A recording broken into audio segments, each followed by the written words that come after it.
உலக மக்கள் தொகையில 8ல ஒருவருக்கு மனநல பிரச்சனை இருப்பதாக WHO சொல்லுது. அதுவும் இந்தியாவுல 15 கோடிக்கும் அதிகமானவர்களுக்கு மனநல பிரச்சனை, பதட்டம், மனசோர்வு போன்ற சவால்களை இவர்கள் சந்திக்கிறாங்க. இந்த விஷயங்கள் உங்களுடைய வாழ்க்கை நிலையில எந்த அளவுக்கு செல்வாக்கு செலுத்துது என்றால், உங்களுடைய ஆரோக்கியத்தை மிக மோசமாக இது பாதிக்கின்றதா?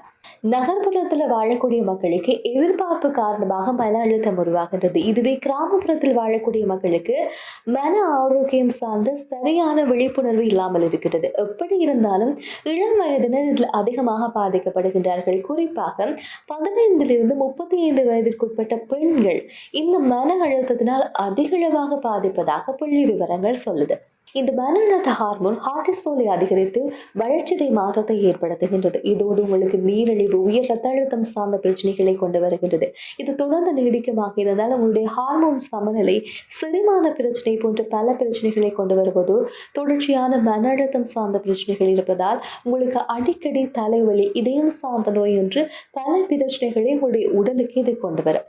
எனவே உடல் ஆரோக்கியத்தில் அக்கறை செலுத்தக்கூடிய நீங்கள் உள ஆரோக்கியத்திலையும் அதிகளவான அக்கறை செலுத்த வேண்டிய தேவை இந்த காலப்பகுதியில் அதிகரித்திருக்கின்றது. இந்த பிரச்சனைகளில் இருந்து உங்களை பாதுகாக்க நிதானமான வாழ்க்கை முறையை கடைபிடிக்க வேண்டும். சரியான தூக்கம், மனநல பராமரிப்பு சார்ந்த விடயங்களுக்கு அதிகளவான முன்னுரிமை கொடுத்தால் இந்த வாழ்க்கையை சந்தோஷமாக வாழலாம்.